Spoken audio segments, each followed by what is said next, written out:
Hello and welcome everybody to another GRL podcast. Yes, it's two in a row. And this week we had obviously the Chinese Grand Prix without a sprint race. But Pat and me are here once again to cover the action from this week's races. Four divisions, obviously. We're gonna go through, and we are gonna have a look at Division One first of all, where it was Blade who won the race in the end with an overtake in the last two laps, and then he could maintain his lead, but he looked very dominant throughout the whole race. Well, Shaq in second and Rage in third, with Beeford in P4, who sadly lost a bit of time due to a bit of a lag from Blade, but nevertheless, well, Shaq obviously still leads the championship with Blade in second and Beeford in third, while Atta myself is in fourth, with Gibson in P5 and Rob Kelly in P6. Below them, not too much has changed. Well, Jack still leads, as said, with 262 points, while Blade is 28 points behind now, so he reduces the gap to Jack. So, as we said last week, Pat, it looks like Blade is trying to close that gap, obviously, in the last two rounds. Now it's down to 28 points, which is just under the 27 which you can achieve in a week without a sprint, as we don't have a sprint anymore. 3 rounds left. You think he's going to take the positivity over to Zandvoort to hopefully get into that 25 points area? Or do you Yeah, I think mean, 28 is still a bit of a big gap to claw back? with only three races to go, that's still quite a big gap. Look, if you look at the performance of Jack, so as we mentioned last week, he's consistently up the top in top three finishers. So as we said also that Blade not gonna give up. As we saw his great performance on China, he closed the gap. And if Jack will make any mistake, Blade will definitely get him. Yeah, yeah, fully agree. I said Blade probably needs the odd mistake from Jack to really make this interesting, as Beeford seems to be out of it. Another topic though, once again about those two drivers. If you look at the Constructors' Championship, Williams remain first place with 364 points, while Hassan second with 329 and Mercedes in third 295. So Haas obviously remaining in P2 behind Williams, but the issue was Takubi, so Blade's teammate at Haas, DNF'd on the first lap, which obviously made them lose actually a couple points to Williams in the end. With that DNF of Takubi and Haas not gaining crucial points on Williams in Division 1, you think that might be the KO pretty much for Haas and the constructors, or because it looks like it's quite a big gap now, isn't it?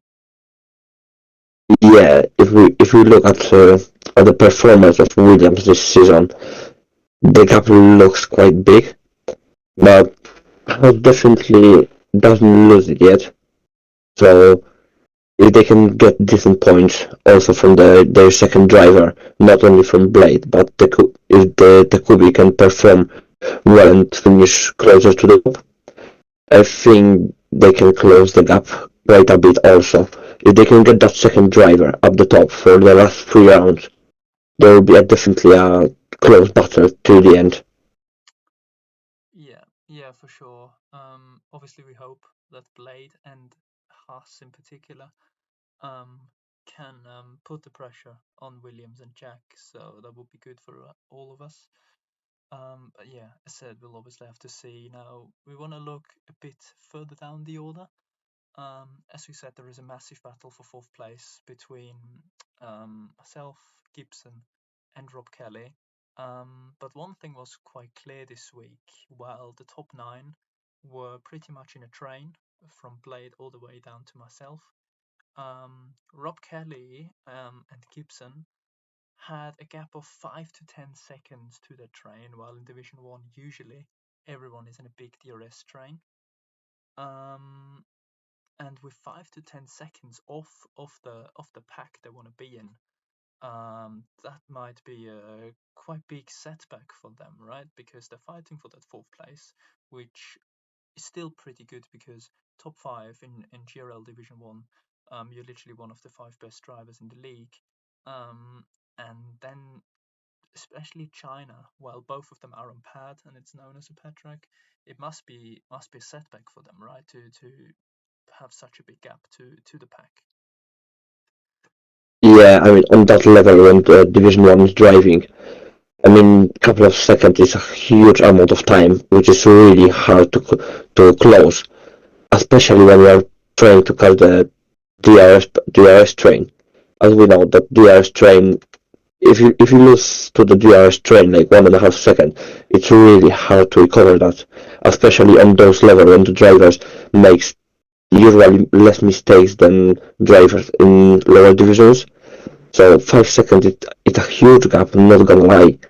So yeah, if you're fighting for top four, top five, you need to be there. You need to be with that DRS train and wait for any action that is happen and take advantage of that. Yeah, fully agree. And I think one more thing I want to talk about, which when I looked at the stream, I found quite interesting, was the tires because usually in Division One, it's quite slam dunk. Everyone starts on hards, and then you've got around three people on the mediums. So it's mainly hard medium or medium harder strategy. This week, though, it was very interesting because it was wet throughout almost the whole qualifying. Obviously, people had fresh soft tires left, and the medium tire was used by one driver at the start. Everyone else was on hards or softs, and I think the top nine were on hards, and then it was a mix of many soft runners and 2 to 3 hard runners.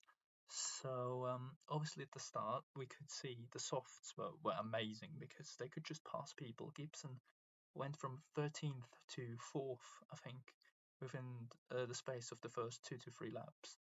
But the more the race carried on, obviously the softs dropped off, and the strategies with using the soft tires were like pretty slow compared to the hard medium, because in the end no one who started on the soft finished in that top 9 pack. Basically, does that just show that even though they are more usable than they were last game, the softs are still not a variable tire, especially around a track like China where there's so much degradation going on.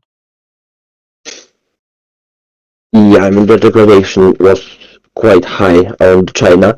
So if you usually got like a mix of strategies that makes the race more interesting, because then you really see which strategies are going to work, especially with the safety cars and virtual safety cars.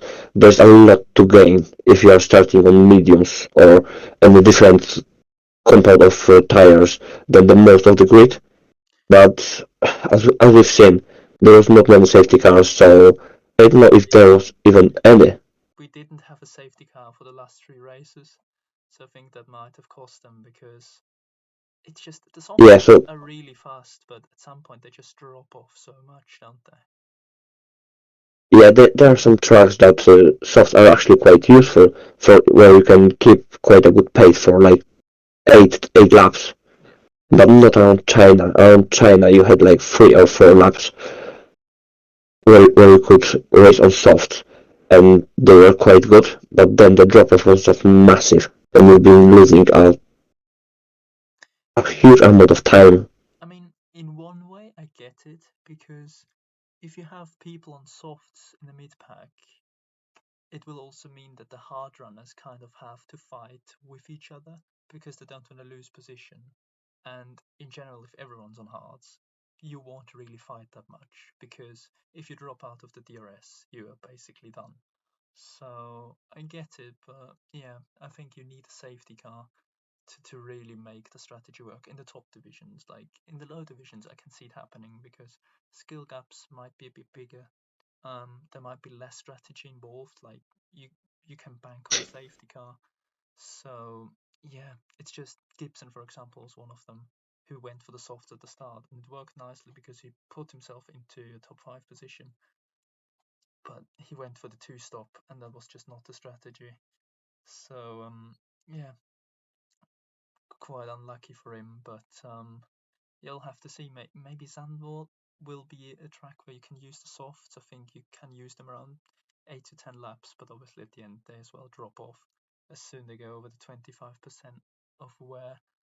So yeah, we'll have to see. But I think that's all we have to mention about Division 1, as we now have a look at the second division, where it was a late safety car that turned the race on its head. Caesar to Wizard won the race for us, his first race win in GRL, with Bash in second and Chopilki in third, while Eric comes fourth and Thomas in P5. Boosted second championship in P7, and Raven West basically out of the championship now as he retired from the race. So with Geitenkass leading with 245 points and boosted on 222 points. So he's 23 points behind the championship leader. Raven West sits on 180 points, 7 points ahead of Thomas. Yeah, so Division 2, obviously, one big topic. Raven West has retired from the session, which basically means that's his end. It's the end of his title charge from the defending Division 4 champion. If you're defending champion and you have the chance to be the first driver in GRL to win two drivers titles and then to just lose this big chance basically in such a painful way, that must hurt quite a bit, right? Yeah, so it definitely must be really painful for him, as he already knows how to feel, how it is to being a champion. So he was actually a defending champion, and he had a really close battle with for a championship for a whole season, and just at the end, losing the battle, not on track. It's definitely something that you won't accept. Yeah. And Raven West also said he wants to be the first driver to win two championships. So I guess, yeah, to lose it like that is pretty painful for him, but also for Mercedes, because Mercedes are not looking to win a championship really this season. So it would be good to at least get one. But yeah, that looks pretty difficult now. Someone else though, who is a champion from last season, and who actually made maybe a crucial mistake was boosted in the McLaren, who's obviously second in the championship. He was leading basically for the whole race and was on to potentially win it because he was leading at the point the safety car came out, and he had to make a choice within 5 seconds whether he pits for fresh soft or he stays out, and he stayed out. So did Scornsey behind him, and everyone else pitted. And then to have 18 cars behind you on fresh softs while you're in over 10 lap old mediums, and then to go from first to seventh. I mean, it looks like he really made the wrong decision there, doesn't it? Yeah, I mean, the game physics doesn't help this game. So what I've learned after almost the whole game playing in and league racing, that anytime there's a safety car, you have to pit. Yeah. If your tires are if you're on those tires for more than 3-4 laps or 5, you need to pit, because otherwise you are going to lose so many positions, because the tires difference is so huge. You can't keep up with the fresh tires, so every time you've got an opportunity and you can get a fresh rubber onto your car, you need to pit. Yeah, fully agree. I mean, obviously, if you've got 1 or 2 seconds to decide, it's a bit more difficult, I would assume. But yeah, it's just, I mean, he got lucky that Geitenkass, his championship rival, didn't beat him actually, because he struggled mid pack as well. But I mean, if you think about it, it's just Guyton came P9 and boosted before the safety car came out, was leading the race. That would be a massive point swing, wouldn't it, if he would have won that race? So he would be right in the championship fight with Guyton Cass now, because he would have like 15 points more to his name. Yeah, he would close that gap significantly. But as we said, the key, as we said last week, the key to that it will be to take advantage of others' mistakes. Yeah. Unfortunately, this time it didn't pay off, and he didn't take the advantage that he would like to probably. So I believe he was so annoyed after that race that he didn't take the opportunity that he got. But there is still 3 more races to go, and 3 more chances to take the advantage over the gating cash. Yeah, for sure. Guyton Cass also someone I want to talk about. All season he looked pretty, like, I wouldn't say absolutely dominant, but he looked like always he was in the top pack. He was in the top 5, got I think 1 or 2 pole positions, got race wins. So it didn't seem like he was under pressure at all. But this week, after the pit stops, he put himself into traffic because he was like 10th, 11th, or something around that area, and he just couldn't pass people because the grid is so close in Division 2. And seeing that he not only struggled to improve up the grid, but also he struggled to defend his position from the guys behind. Does that possibly mean that Guyton being in traffic, that this could be his weak point, just to be in the traffic, to get those crucial position when it matters? Or do you think it was just possibly that one bad race in a season you have, if you're looking to win a championship? Or could this be something we have to look at for the last 2 races, maybe a weak point for the championship leader? Yeah, I mean, it might be, but as you already mentioned, that the grid is just so close. So everyone is on a similar pace. They are lapping quite a similar. If you look at the quali, that is so close. Usually the top 10 is within like half second. Yeah. Oh, Easily. so yeah, it is, the grid is just so close. It might be that it wasn't his best track. That's why he was a bit struggling a bit more than usual. But as we already said, that he's scoring on average 18 points per race. So it is just showing how consistent he is. So one mistake, which his main title rival didn't use, I Yeah. mean that might is win.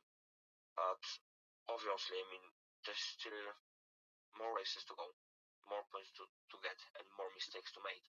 So I hope we will see the close championship battle between him and Busted. So we, we need to see. I mean, it's really hard to say because after it's only one race that we've seen him struggling in the traffic. Yeah. So Yeah. Fully agree. Um, it's also something I've just looked at as well. Looking at it, we said he's pretty good in qualifying. Of course, he's only got 2 poles, but we have had 12 pole sitters in 14 rounds, which is pretty astonishing, I think, to see how close Division 2 actually is, especially in qualifying, where the championship contenders not at all points at the top of the table, because they obviously focus on the race pace as well. Um, Looking at quali and race pace though, especially quali, it was a 1-2 for Red Bull this week, with Bash and Scornsey locking out the front row for Red Bull. And Scornsey was on for a top 3 finish, while Basher got second in the end. So both of them had pretty good pace around China this week. And Red Bull have not had the best of seasons in the constructors of Division 2. They're currently in P8 with 155 points. But with Basher and Scorns in the last few weeks looking to have pretty decent pace, what do you think? Do you think this could be a chance for Red Bull to gain big points in the next 2 races and put themselves further up the order to have a good end to the season, or might this just be a one-hit wonder around China? I mean, if they will keep their pace that they had in China, they can definitely grab a bucket of points and claim couple of positions up the order in the constructors championship. So they can easily start fighting for, let's say, P6. So because they are only 40 points behind, even P5, because it's not really far. It's not really far from them. 50 points with two drivers to score. If they will keep their pace and they will be able to fight for a big point, they can definitely jump up a couple of spaces in the constructors championship. Yeah, yeah, for sure. I mean, obviously Bash has been Division 1 before, was a bit too slow there, but Division 2 seems to be his spot, and yeah, we'll see how he does. And Scornsy, obviously, since he joined, been really, really solid. Got a podium as well in Portugal, so we'll have to see how those few do. But I think Red Bull got a good lineup there for sure. Um, let's head over though now to Division 3, where it was once again Karen who won the race and looked pretty dominant all the way, even though we had a little battle with Koyi for the lead at some point in the race. Skiffy then came second with Juice in the Aston Martin in third, Tillman in fourth, and Koyi in P5 with AJ Nolan only rounding out the top six. Then we've got AJ Nolan obviously still leading the championship with 203 points, and Karen in second on 168. So 35 points the gap there. Barbarino then in third on 132, and Hayes in fourth on 115, with Teekot only 10 points behind, and Makadan 5 points further behind Teekot on 100 points. Well, we said the championship is basically over some weeks ago because AJ is so dominant. Then Karen turned up, as we said last week, and is closing the gap consistently. It's now 35 points with 3 rounds to go. Have we spoken too soon? And the championship is certainly not over yet because Karen looks on fire right now, doesn't he? Yeah, Carroll at the moment is just undefeated in Division 3. He's got the pace, he's got the quality pace, he's starting right at the top, he's driving at the top the whole race, and he's making just the right decision, he's in the right place, in the right time, and he's just so quick. I mean, and Nolan, last couple of races, is a bit struggling to be right there at the top, which I don't know if that's a lack of practice that he put into the last races, or is there anything else that isn't his best tracks?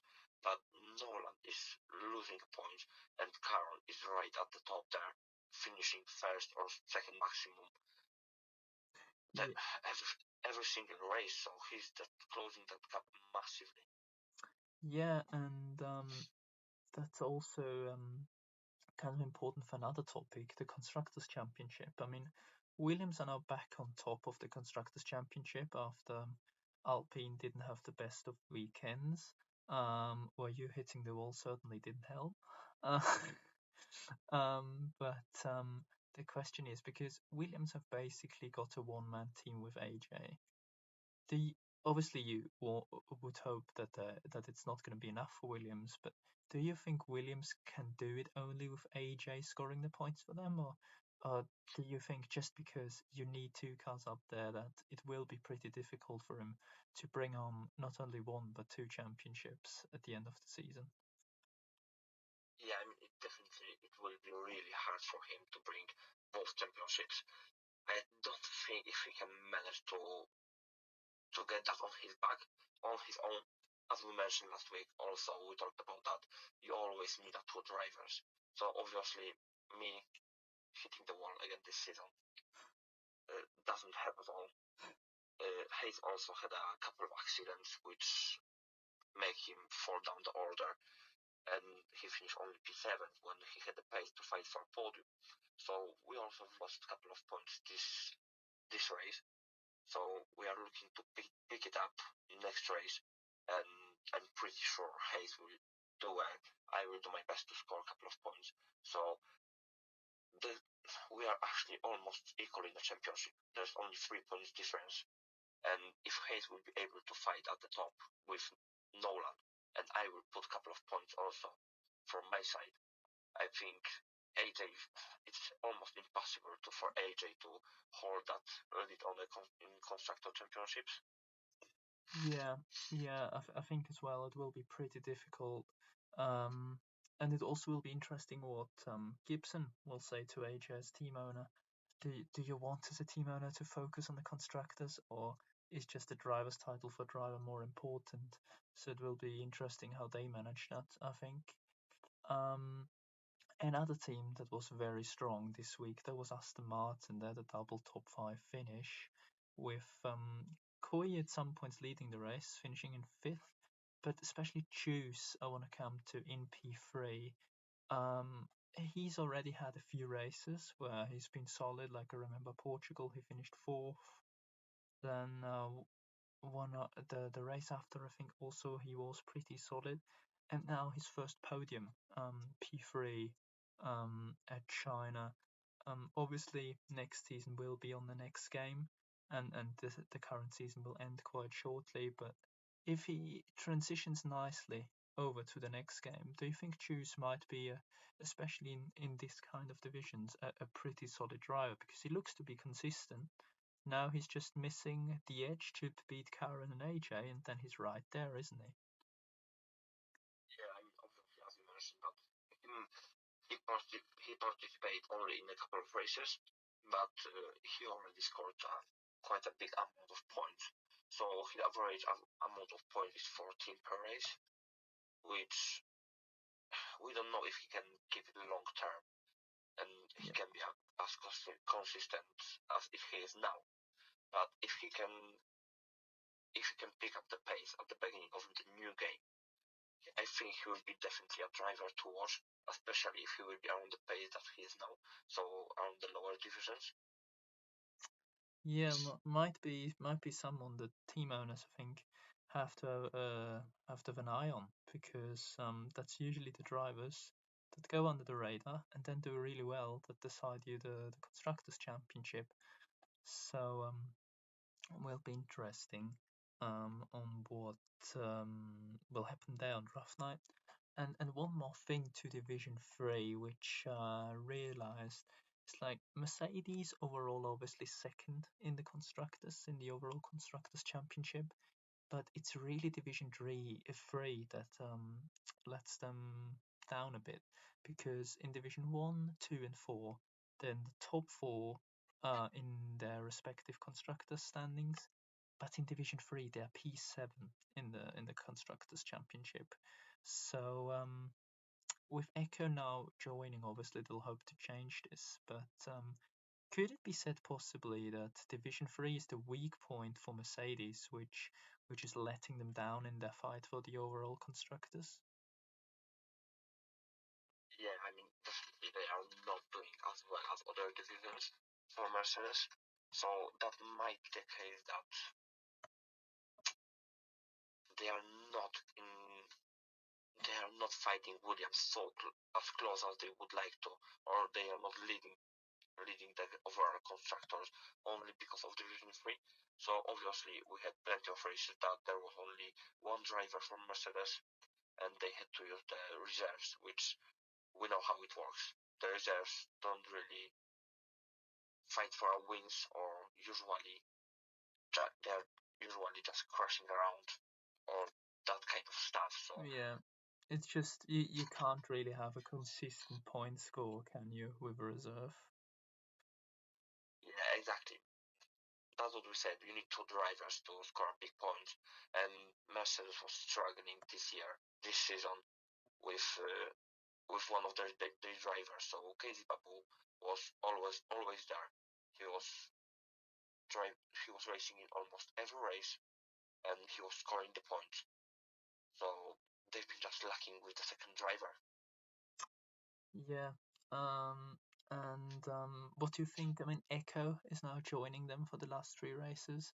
He's done one or two, I think. I mean, he's obviously a former GRL champion, but do you think he might bring them a bit of stability going in the last two races? He might not pick up the most points, right? But at least some stability to score the odd points would be good for Mercedes because they're actually not too far away from the top five.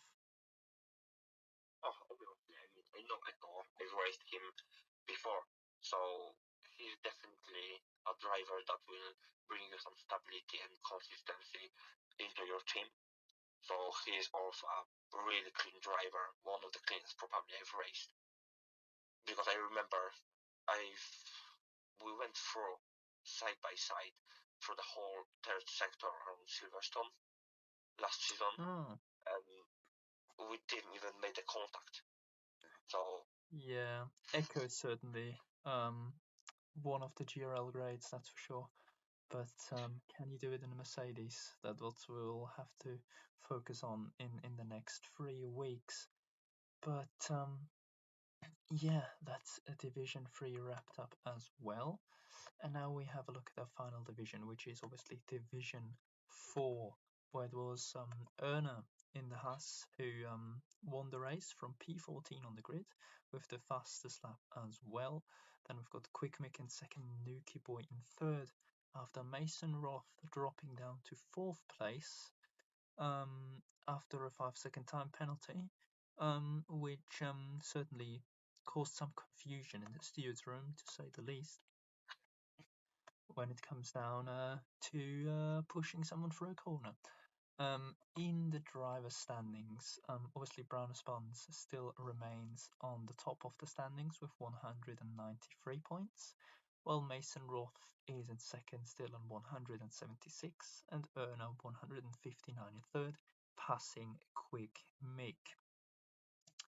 So, looking at Division 4, I mean, one thing in combination with Division 1 and Division 2, Haas have made it 3 out of 4 wins this week, as Erna obviously wins in Division 4, and it might be a tad late, but Erna has right at the death decided to join the Drivers' Championship a little bit at least, hasn't he?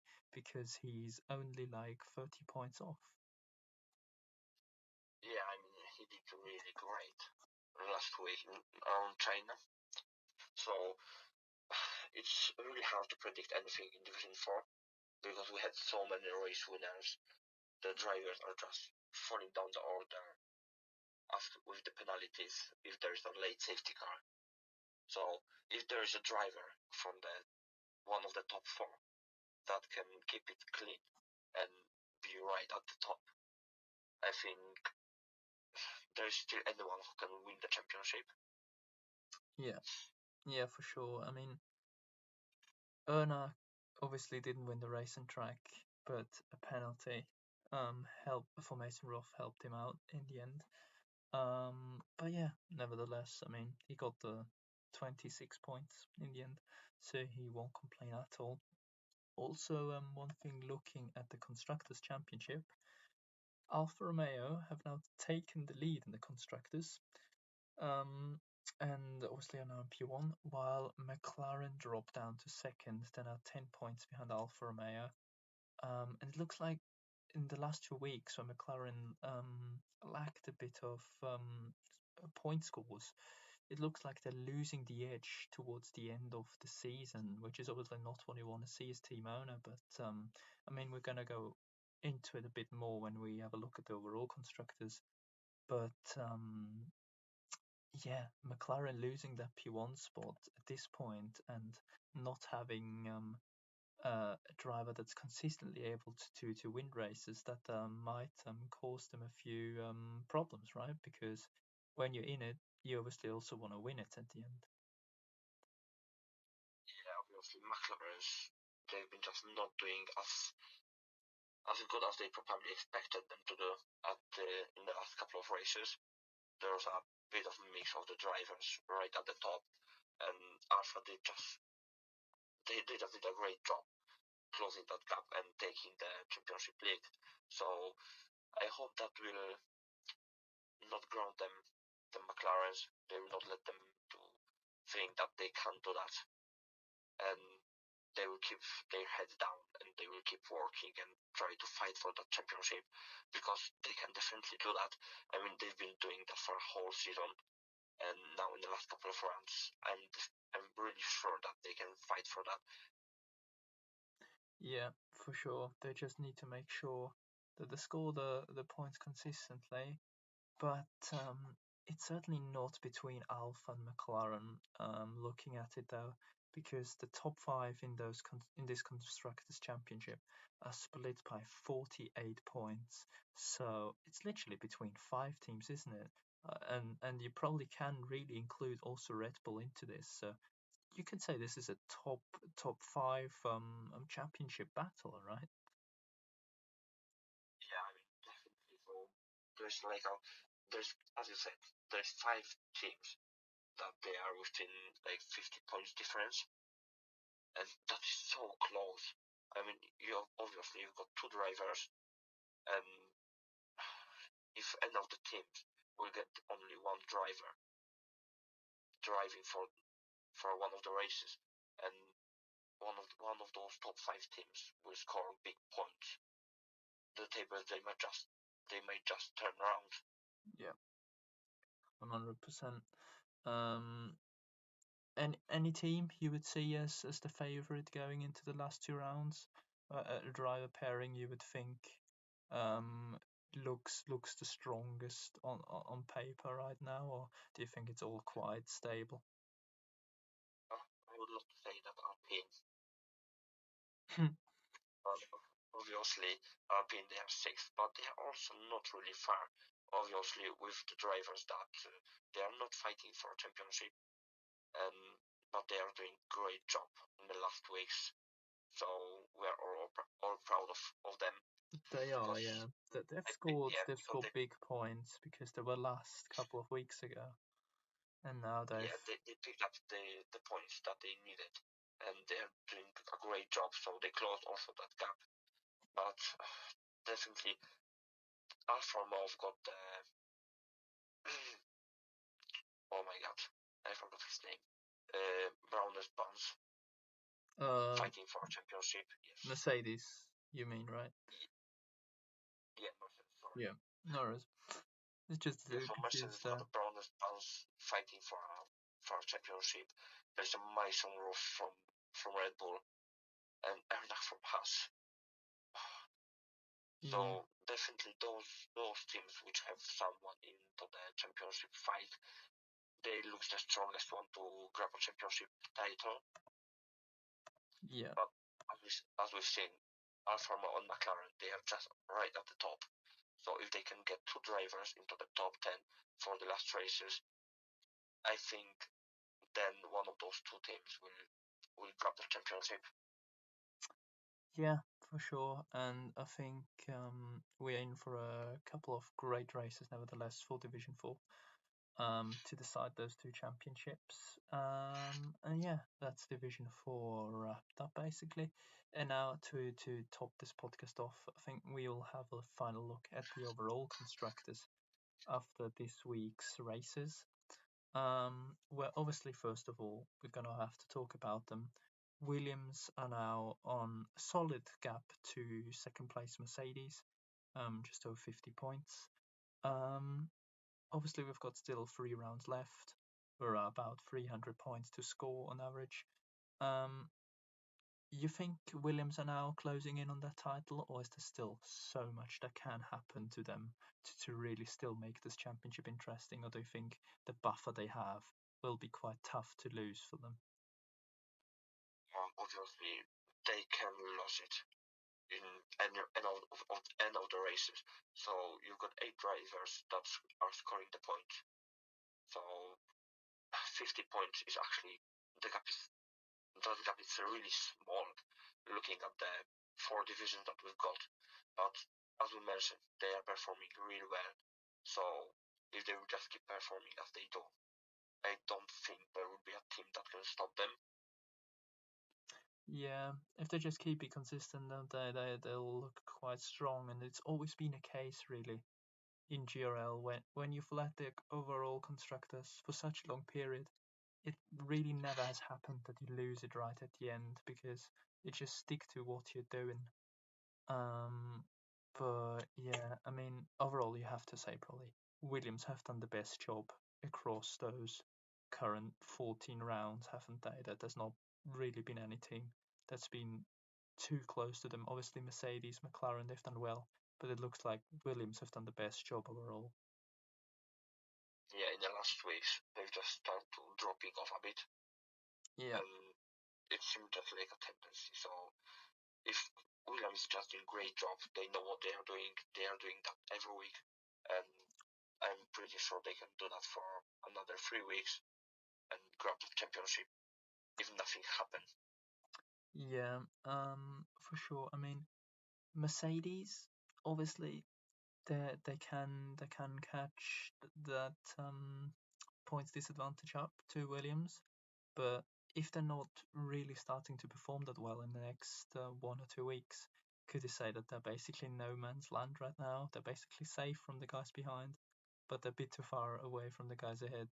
Could you say they're basically exactly where you don't want to be? You're not really for fighting anything at this point. Yeah, I mean they can try to fight for a championship, but as we mentioned before, William is just doing a great job, and they've been lucky enough, or they've been good enough to make a quite big gap over the third and fourth, and they can at the moment sleep really well and think about what's ahead of them, not behind, who is ahead of them, not behind. Yeah, yeah, for sure. And one more thing. Um, McLaren obviously in third for such a long time now, but they really seem to be in danger to lose that third place because they have been losing ground to not only Alpine but also Haas in the last few weeks. And at least Alpine is now really close to them. And I think a top three spot still is something that drivers try to push for, even if it's the overall constructors. And with 22 points gap between McLaren and Alpine, it's long not over, is it? Because Alpine and Haas will not be sleeping the next 3 weeks. Yeah, obviously we are trying to close that gap as quick as we can, but that has in the last 2 weeks they've scored over 200 points, and they've closed the gap to Alpine from over 100 points to just 30. So Yeah. they are definitely a team to watch. As we said, that they've won the races last 2 weeks, and they are doing just so great. So Yeah, if you look at it, they were 154 points away in this like 2 weeks ago from McLaren.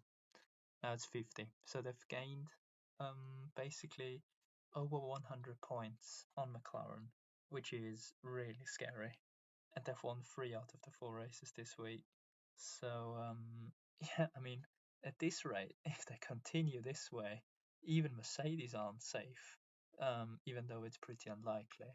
But third place seems to be a really good possibility for Haas right now, doesn't it? Because they've not been in the top five since the start of the season, and now they've just decided to start racing. yeah, I mean that's a hard one for me, as we all know that I'm team owner of Alpine, and we've been trying so hard to close that gap to McLaren and get that third place of them at the end of the season. But now we are really need to look behind on those Haas because they are doing just so great. They are scoring a massive amount of points, and they are just doing that week by week now. And I'm just scared to think even what they can do next week. Yeah, exactly. I mean, obviously Bray is the team owner, and he's finished in the top three in the overall constructors every time he participated as team boss. Um, well, now he's having a good chance on continue his streak. Do you think it's just something about his teams maybe at times that you just it's like a curse. You can't get him out of the top three, or I mean, obviously you'll try with Alpine. I will try as well because I'm in your team. But do you think it's just about some characters in the paddock of the team owners that just makes them special in their own way, or do you think it's just more about just drivers at the end of the game focusing more, focusing less, or do you think the team owner still has quite a bit of power to make the teams do well? I mean, obviously the team owners got the power to make their teams to do well, as we don't know what's happening behind the scenes. So they've got their chats probably. So they've got their talks, and we just don't know what's happening there. I wish to know what's happening there. Ray might have some gold roll that is just paying off at the end of the season. Yeah, I mean it's gonna be a crazy fight, isn't it? Especially if because Alpine and McLaren, we have to be fair, did not have a great week at China. Like in Division 3, Alpine lost points. McLaren in general struggled, especially in Division 1. Um, and if Alpine and McLaren have solid weeks in those last few rounds, this could be a really good fight between all three of them, right? And as said, McLaren Alpine are not too far away from Mercedes. They might pull them back into it, so we could be in a 3 or 4 way fight at some point. Yeah, I think at the end of the season, the last race, every single point will count. So that's why I always repeat to my drivers to make sure you score the points, because at the end of the season, every single point might count and might get us a position up or position down. Yeah, and obviously, I mean, as it has been mentioned before, and I think some drivers in particular, even if they sign up for next season, do not realize it. The overall constructors championship at the end of the season will actively affect the draft of next season, and therefore the order the teams will pick, so also the chance you'll get into your favorite team or not. So yeah, I think the overall constructors is basically the key for another successful season. So yeah, and overall, constructors is the biggest championship in GRL, obviously. So winning that is not a disadvantage to your name, I would say. Um, we're not going to talk about Aston Martin because that's what we do every week since the start of season 5, and that's just them doing bad. Sorry, Koyi. Uh, but You just can't help them. yeah, they are just not on good form. I mean, obviously there is a decent battle between Red Bull, Ferrari, and AlphaTauri right now, but yeah, it's 4P7, PAP9. Obviously, it helps you for next season if you finish higher up. But I think the battle really is now 4P3, and possibly if Williams drop a few points, 4P1 again, which would obviously be great to see Gibson and Beef battle that out for the overall Constructors' Championship. But yeah, I mean that was a weekend basically at China. Next week we're gonna head to Zandvoort in the Netherlands. I can't wait because the last time we visited this track, I couldn't even complete 3 laps, even though it was a sprint weekend. So I'll try my best to make it further. Otherwise, my team owner might be a bit annoyed with me. Yeah, I'll try my best. Otherwise, I might get kicked out, even though that's what basically I was asking for since round 1. Um, um, Don't anyway, even think about that. I mean, Sandvoort, it's a tight track. It's pretty tricky. Some tight corners, very flowing though. What can we expect from Sandvoort? Probably a bit of chaos as well, right? Yeah, definitely in the lower divisions, but it's just a really tight track. It's really technical, so you need to like this track to do well. You need to know the track to do well, but also the tire management will be a key probably. So I remember last season we raced around Zandvoort, so my soft tires at the end of the race, they've been on around 50% of tire wear, and they still felt great. So you need to make sure that you don't overheat the tires because in that case you will end up in the wall for sure. Yeah, and ending up in a ball is usually not the quickest way around the corners, I've heard. But yeah, you know, before we end this off, I think it's good to have a final advice for our fellow Division 4 driver Mason Roth that even when it's wet, you can't rear end anyone anymore. So, because that's No, against the rules. So, I think that will certainly push him further in his championship fight. it's on you to break earlier. Yeah, well, and certainly not hit anyone. But yeah, Obviously. but yeah. Um, anyway, that was the second podcast of the season, and we're looking to make it free next week. So until then, thank you everyone for listening, and see you all when GRL returns.